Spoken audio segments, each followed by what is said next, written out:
Hello दोस्तों, मैं हूं सुरेंद्र कुमार और आप देख रहे हो मेरा एसआर कोचिंग सेंटर का चैनल। आप देख रहे हो आयु संबंधी सवालों को आप किस तरीके से लगाते हो।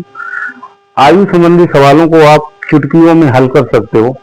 सिर्फ आपको एक कॉन्सेप्ट आना चाहिए। जैसे कि आपके सामने लिखा हुआ सवाल है कि एक पिता एवं पुत्र की वर्तमान आयु एक साथ मिलाकर 46 वर्ष है। 5 वर्ष पूर्व पिता की आयु पुत्र की आयु की 11 गुना थी। 5 वर्ष बाद पुत्र की आयु ज्ञात करें। इस प्रकार के शब्दों सवालों में आपको सिर्फ देखना क्या है कि हमें पता है कि यहाँ वर्तमान जो वर्तमान थी वो पिता और पुत्र, पिता पुत्र की आयु दोनों की कितनी थी? 46 वर्ष। कितनी थी? 46 वर्ष। ये 46।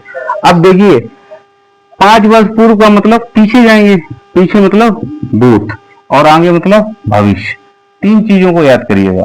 अगर बाद के लिए आ रहा है तो आप 5 साल बाद भविष्य में जाएंगे, अगर पहले के लिए आ रहा है तो आप भूत में आएंगे। आपको पता है कि 5 वर्ष पूर्व पिता की आयु पुत्र की आयु की कितनी हो जाती है? 11 गुना हो जाती है। अब मान लो वर्तमान कितनी है? 46 वर्ष। अब 5 वर्ष पूर्व तो 5 अगर पिता पीछे जाएगा तो पुत्र भी 5 वर्ष पीछे जाएगा, तो टोटल कितनी? 10 वर्ष पीछे आना पड़ेगा। तो 10 वर्ष पिछले 46 से 10 वर्ष माइनस होंगे, कितनी होगी? 36 साल। और 36 साल पिता, मान लो पिता और पुत्र, पिता पुत्र का कितना है? 11 गुना। मतलब पिता जब 11 का था तो पुत्र कितने का? 1 का होगा। अगर दोनों मिलाकर 11 1 कितना हुआ? 12। और 12 बराबर क्या है? 36। तो 1 बराबर क्या होगा? 12 3 36। 1 बराबर 3 तो पिता कितना गुणे 3 33 साल का हो जाएगा और पुत्र कितना होगा? 3 साल का हो जाएगा।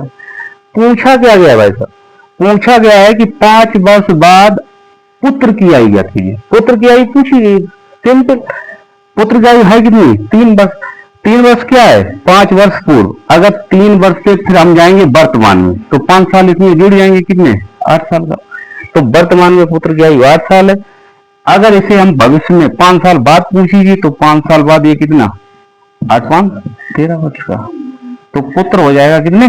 13 वर्ष का। ये सवाल का आंसर है।